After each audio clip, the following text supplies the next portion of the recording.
สบายดีเส้นเก่าเส้นเกยมื้อนี้สิมาเฮ็ดอาหารอีกสูตรหนึ่งอีกอาหารบ้านเฮานี่ล่ะต้มไก่กินแซ่บๆโลดเอามาติดตามนำกันเด้อกินต้มไก่แซ่บๆพี่น้องเอ้ยนี่ต้มไก่ต้มไก่เป็นตัวเลยนี่ไอ้เบิ่งคักๆต้มไก่หลัดพี่น้องเลยต้มแล้วก็เฮ็ดเจียวคักเอาไก่นี่พี่น้องเลยบอกให้ทายเอาแต่เครื่องโตได้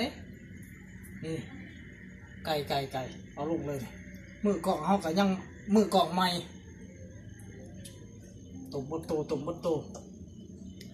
โอ้แซ่บๆมาเด้อไปกินน้ำเด้อมาเด้อต้มไก่คักๆต้มไก่มาบัดนี้สุกแล้ว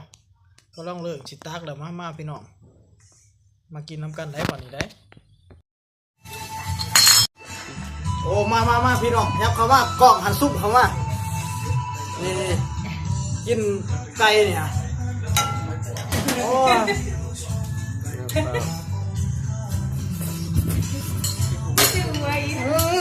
ตัวแสบเลย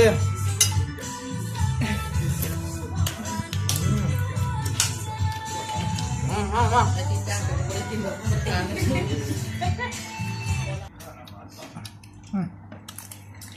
กินตีนไก่ท่านดอก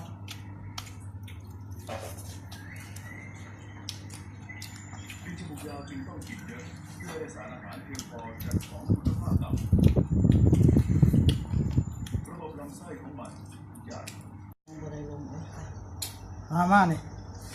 โอ้ตัวนี้ไตมันเลยนี่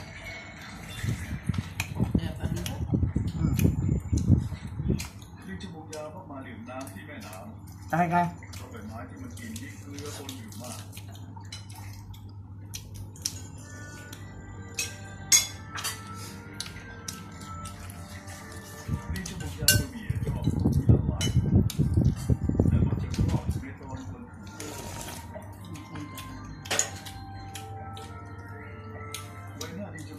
มีสีด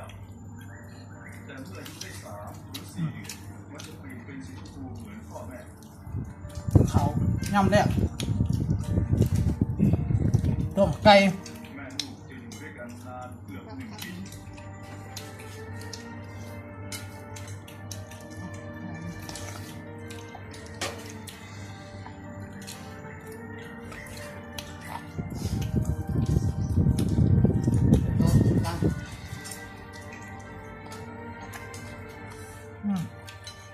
แซ่บ